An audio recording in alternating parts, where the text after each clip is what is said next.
नमस्कार विद्यार्थी मित्रों, केम छो? मजामां?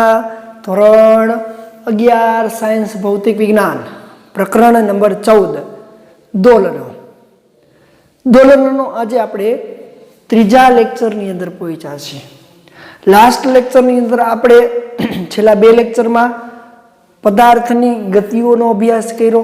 एमांय खास करीने आ प्रकरणनी अंदर आवती होय एवी आवर्त गति अने दोलक गति विषे आपणे चर्चा करी। चालो हवे आपणे वात करवी छे समयना विधेय तरीके स्थानांतर एटले शुं। समयना विधेय तरीके खास सांभळजो, समयना विधेय तरीके स्थानांतर। कारण के स्थानांतरनी आगळ बे त्रण व्याख्याओ आपणे जोई गया के समयनी सापेक्षे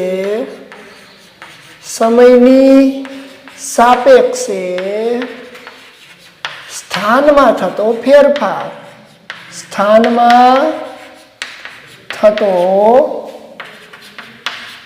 फेरफार जेने शुं कहेवाय?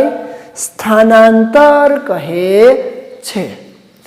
पण अहींया आपणे वात करवी छे के समयना विधेय तरीके शुं मात्र ने मात्र स्थानांतरित ए एक्स अक्ष परनुं ज होय खरुं? मात्र होरिजेंटल होय खरुं? रेखीय स्थानांतर ज होय एवुं जरूरी छे के पछी कोणीय स्थानांतर होय ज एवुं जरूरी छे? एनो उल्लेख आपणे करवो छे। तो अहींया स्थानांतरनी व्याख्या આપણે ચોક્કસ રીતે ત્રીજા અને ચોથા ચેપ્ટરની અંદર અને કોણીય સ્થાનાંતરની વ્યાખ્યા સાતમા ચેપ્ટરની અંદર આપણે જોઈ, પરંતુ સમયના વિધેય તરીકે આપણે વાત કરવી છે, કારણ કે ત્યાં કોઈ સમય સાથે સ્થાનાંતરનો ઉલ્લેખ હતો નહીં, માત્ર એક પદાર્થની સાપેક્ષે બીજો પદાર્થ સ્થાન બદલે એને આપણે શું કીધું હતું? સ્થાનાંતર कीधुं हतुं। पण हवे आपणे वात करवी छे समयना विधेय तरीके स्थानांतर। समयना विधेय तरीके स्थानांतरनी वात करवी छे। तो चालो आवा समयना विधेय तरीके स्थानांतरना अलग अलग उदाहरण तरीके लई के पेलुं उदाहरण हुं लઉં के कोई दृढ़ आधार साथे जोड़ेली स्प्रिंग, कोई दृढ़ आधार साथे जोड़ेली स्प्रिंग छे। आ स्प्रिंग ने एम दळना ब्लॉक साथे अहींया जोड़ेली छे अने बीजो छेड़ो एनो दृढ़ आधार साथे जोड़ेल छे। आना विशेनी डिटेल में चर्चा आपणे केमां करी गया? छठा चेप्टर में कार्य, ऊर्जा अने पावरनी अंदर। पण अहींया आपणे समयना विधेय तरीके स्थानांतरनी वात करवी छे। तो जोवो जोईए समयनी सापेक्षे आ स्प्रिंग ने जो हूँ डाबी तरफ एक्स जेटलुं संकोचन आपूं एटले के -x जेटलुं समयनी सापेक्षे संकोचन में आप्युं, धारो के अहींया स्प्रिंग आवे छे, हवे त्यांथी हूँ एने मूकी दઉં तो समयनी सापेक्षे एना मध्यमान स्थानथी आम અને આમ દોલનો કરે છે। તો સમયની સાપેક્ષે સ્પ્રિંગના આવા સ્થાનમાં થતા ફેરફારને એનું સમયના વિધેય તરીકે થતું સ્થાનાંતર કહેવાય। સમયની સાપેક્ષે થતું સ્થાનાંતર। તો આવી સ્પ્રિંગની અંદર તો સ્પ્રિંગને દૃઢ આધાર સાથે અથવા તો દૃઢ આધાર સાથે જોડેલી સ્પ્રિંગ, तो स्प्रिंग ने दृढ़ आधार साथे जोड़ी ने आवर्तन आपता तेनु समयनी सापेक्षे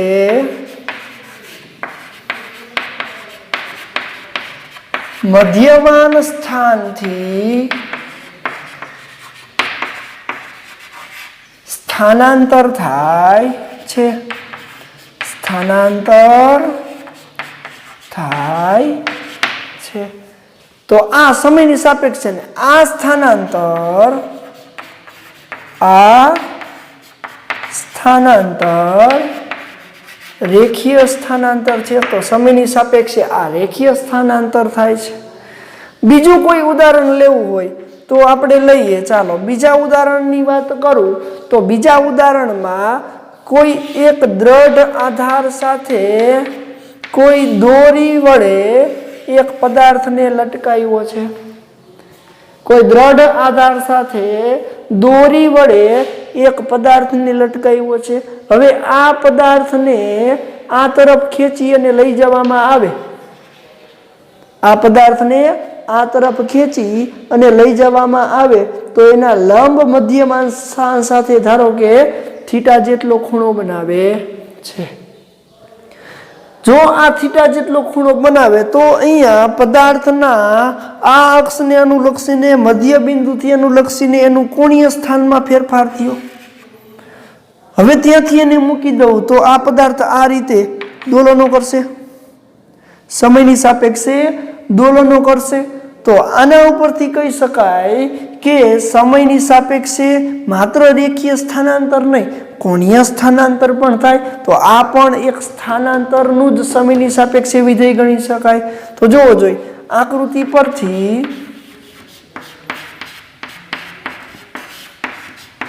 બીજી આકૃતિની વાત કરીએ છીએ તો આકૃતિ પરથી કોઈ દ્રઢ આધાર સાથે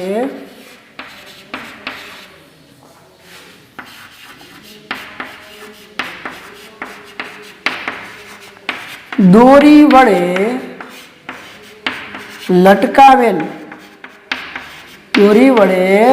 લટકાવેલ પદાર્થને લંબ બળ આપતા તેનું સમયની સાપેક્ષે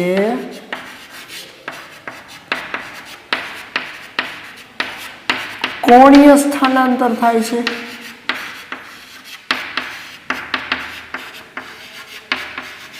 લંબ બળ આપતા તેનું સમયની સાપેક્ષે કોણીય સ્થાનાંતર થાય છે।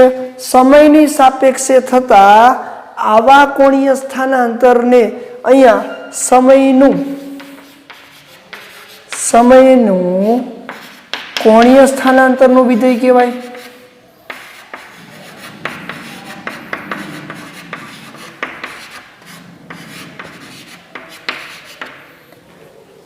આ તો આપણે સમયના વિધેય તરીકે સ્થાનાંતરના પ્રકાર જોઈએ છીએ। આવા તો બીજા આ રેખીય સ્થાનાંતર સમયની સાપેક્ષે થયું, આ કોણીય સ્થાનાંતર સમયની સાપેક્ષે થયું। આવા તો બીજા ઘણા બધા ઉદાહરણની આપણે ચર્ચા કરીએ તો ત્રીજું ઉદાહરણ લઉં।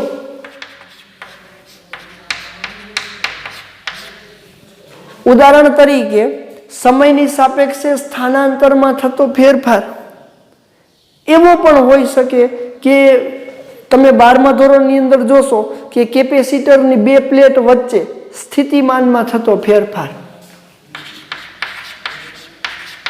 કેપેસિટરની બે પ્લેટો વચ્ચે સ્થિતિમાનમાં થતા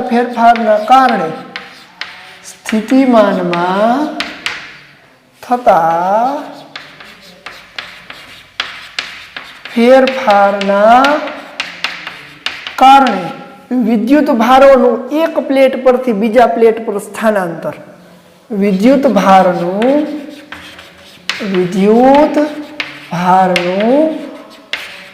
એક પ્લેટ પરથી બીજી પ્લેટ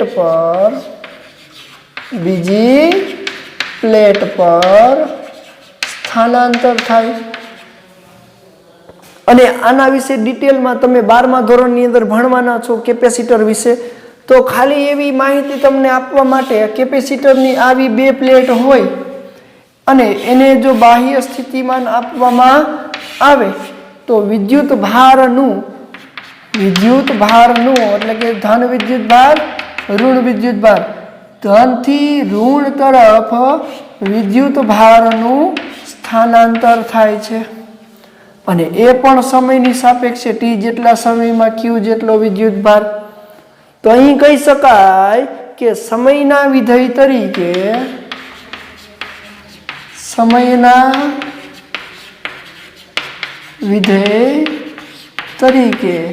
વિદ્યુત ભારનું સ્થાનાંતર થાય છે.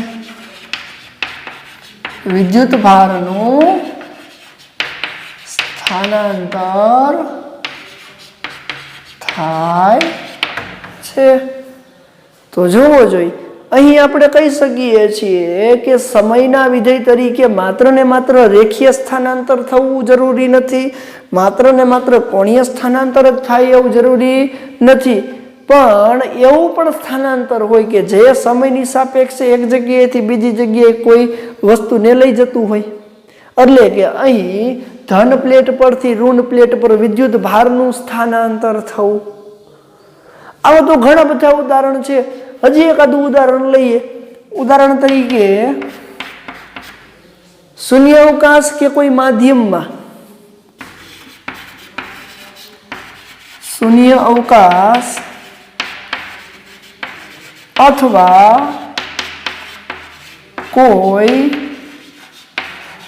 માધ્યમમાં શૂન્ય અવકાશ અથવા કોઈ માધ્યમમાં વિદ્યુત ચુંબકીય તરંગોનું પ્રસરણ, વિદ્યુત ચુંબકીય તરંગોનું પ્રસરણ. તો આ શૂન્યાવકાશની અંદર અથવા તો કોઈ માધ્યમમાં વિદ્યુત ચુંબકીય તરંગોનું પ્રસરણ પણ કોના લીધે થાય? તો સમયની સાપેક્ષે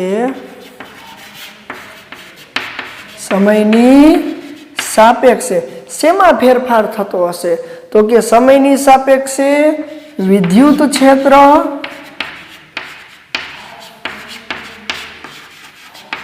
અને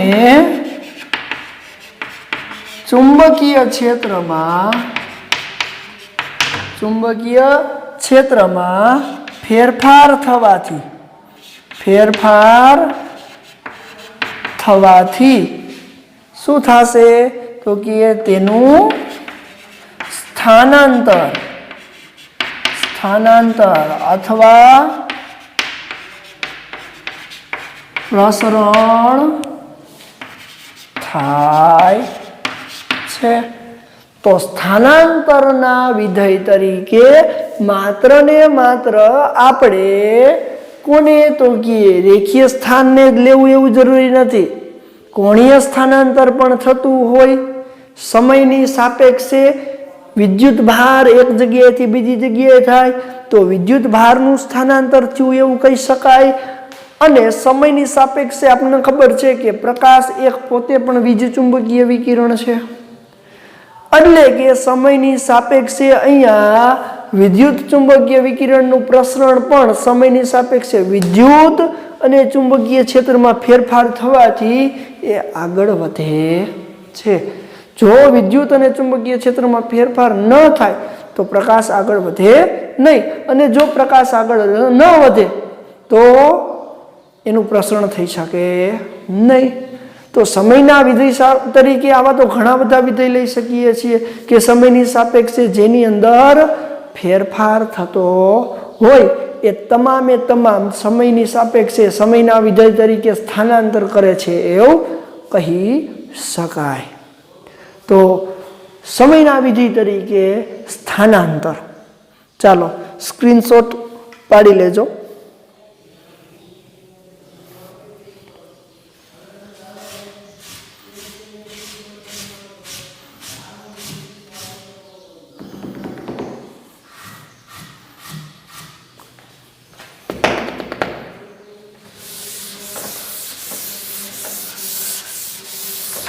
ચાલો હવે આપણે વાત કરવી છે ગાણિતિક વિધેયની, સ્થાનાંતરની અથવા કંપ વિસ્તારનું ગાણિતિક વિધેય.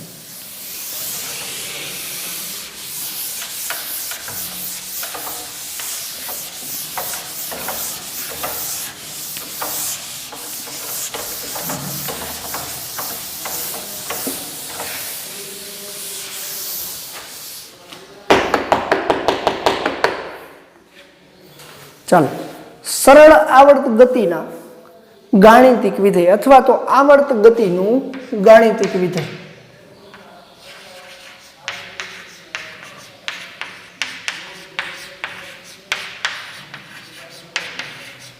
આવર્ત ગતિના સ્થાનાંતરનું ગાણિતિક વિધેય. સ્થાનાંતરનું ગાણિતિક વિધેયની આપણે વાત કરવી છે. તો આવર્ત ગતિ કરતો હોય એવા પદાર્થના સ્થાનાંતરની આપણે વાત કરીએ તો એવા પદાર્થના સ્થાનાંતરનું આપણે ગાણિતિક વિધેય લેવું છે. હવે ગાણિતિક વિધેયની અંદર આપણે ચર્ચા કરીએ તો આપણે ધારી લઈએ, ચાલો કે ધારો કે કોઈ પદાર્થ t જેટલા સમયે ઓમેગા જેટલી કોણીય આવૃત્તિથી, કારણ કે આપણે ભણી ગયા કોણીય આવૃત્તિ એટલે શું, t જેટલા સમયે ઓમેગા જેટલી કોણીય આવૃત્તિથી આવર્ત ગતિ કરે છે. આવર્ત ગતિ કરે છે. આથી t જેટલા સમયે તેનું સ્થાનાંતર, t સમયે તેનું સ્થાનાંતર અથવા સ્થાનની વાત કરીએ તો હું એને f of t વડે દર્શાવ. t સમયે એનું સ્થાન is equal two a cos omega t, a cos omega t, અને પ્રારંભિક કળા હાજર હોય તો ફાઈ વડે દર્શાવાય. પ્રારંભિક કળા શૂન્ય હોય તો ફાઈ લખો કે ન લખો કાંઈ ફેર પડે નહીં. આ શું છે એ આગળ જતા ખબર પડશે ફાઈ, આ ચેપ્ટરની અંદર. એટલે અત્યારે કંઈ મૂંઝાવાની જરૂર નથી. અને સમીકરણ નંબર 1 આપું, અને સમીકરણ નંબર હું 1 આપી દઉં. રેડી? તો જોવો જોઈએ અહીંયા પ્રારંભિક કળા a cos omega t plus phi મળી. હવે એક આવર્તન પૂરું કરે તો આપણને ખબર છે કે એક આવર્તન આખું પૂરું કરશે. એક આવર્તન આખું પૂરું કરશે એટલે કે t જેટલો આવર્ત કાઢે તો આપણે એ લખીએ કે પદાર્થ અથવા કણ એક આવર્તન પૂર્ણ કરે, એક આવર્તન પૂર્ણ કરે તે દરમિયાન t જેટલા આવર્તકાળ એટલે કે t બરાબર શું લખી શકાય તો આપણને ખબર છે કે omega is equal two 2 pi upon t. તો t is equal two 2 pi upon omega જેટલો આવર્તકાળ હોય, જ્યાં 2 પાઈ ઇઝ ઇક્વલ ટુ આપણને ખબર છે કે એક આવર્તન પૂરું કરે પાછું પુનરાવર્તન પ્રક્રિયા કરશે. તો એક આવર્તન પૂરું કરતા પુનરાવર્તન પ્રક્રિયા થાય તો એમાં t જેટલો આવર્તકાળ ઉમેરો. ઉદાહરણ તરીકે ચાલો વર્તુળની ગતિ કરતો કોઈ પદાર્થ છે એ અહીંયાથી શરૂ કરી અને ગતિ આ દિશામાં ચાલુ કરે છે. ચાલો તો t જેટલા આવર્તકાળે એને એક આવર્તન પૂરું કર્યું તો પાછી પુનરાવર્તિત ગતિ થશે. તો સમીકરણ 1 માં આમ લખી શકું તો સમીકરણ 1 ને f of t is equal to f of t plus t વડે પણ દર્શાવી શકું, કારણ કે t સમય તો પાછું અહીંયાથી આવર્તન ચાલુ થાય છે. ખાસ સમજો. હવે બીજું કોઈ કણ લઉં હોય અને એનું સ્થાન હું દર્શાવું તો ચાલો બીજા કોઈ કણનું સ્થાન જેને હું f ડેશ t વડે દર્શાવું અને એનો કંપ વિસ્તાર આ એ દર્શાવે છે એ કંપ વિસ્તાર છે, ઓમેગા કોણીય ઝડપ. આ બધું શું છે એ આગળ તમને સમજાશે, પણ અત્યારે માત્ર ને માત્ર ગાણિતિક વિધેયની વાત કરવી. તો b sin omega t plus phi અનુસાર બદલાય છે. ઓમેગા t પ્લસ ફાઈ અનુસાર બદલાય છે. તો અહીં સમીકરણ 2 મને આપને આવું મળે. તો સમીકરણ 1 અને 2 માં સમીકરણ 1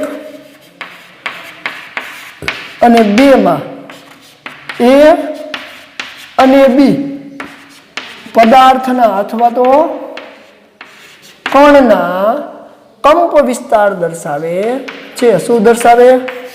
કંપ વિસ્તાર દર્શાવે છે. તો ચાલો જોઈએ.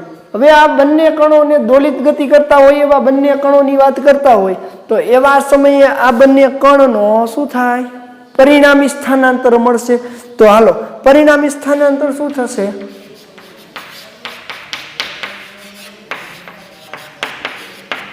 પરિણામી સ્થાનાંતર બરાબર અહીંયા લખું છું. તો પરિણામી સ્થાનાંતર f ડબલ ડેશ ટી અથવા તો f of T is equal two અહીંયા હું f1 કહી દઉં અને અહીંયા હું f2 કહી દઉં. તો બેના સરવાળા જેટલું થાય એટલે કે a cos omega t plus phi a cos omega t. હાલો પ્રારંભિક કળા હું શૂન્ય લઈ લઉં. તો પ્રારંભિક કળા શૂન્ય લઈ લઉં તો phi ક્યાંય આવે નહીં. રેડી? પ્રારંભિક કળા બંનેમાં શૂન્ય લઈ લો. આટલું પેલા જોજો. હાલો પ્રારંભિક કળા બંનેમાં શૂન્ય લઈ લીધી તો બેનો સરવાળો ઓમેગા ટી પ્લસ બી સાઇન ઓમેગા ટી એ કોસ ઓમેગા ટી પ્લસ બી સાઇન ઓમેગા ટી. ચાલો જ્યાં એ અને બી બે શું છે? કંપ વિસ્તાર. તો આથી પરિણામી કંપ વિસ્તાર શું મળે?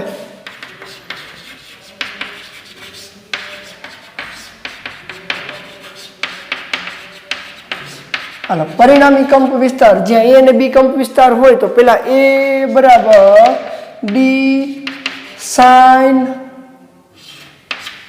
ઓમેગા ટી વડે દર્શાવ અને બી બરાબર ડી કોસ ઓમેગા ટી ત્યાં મૂકો તો F of T is equal to D sine omega T into.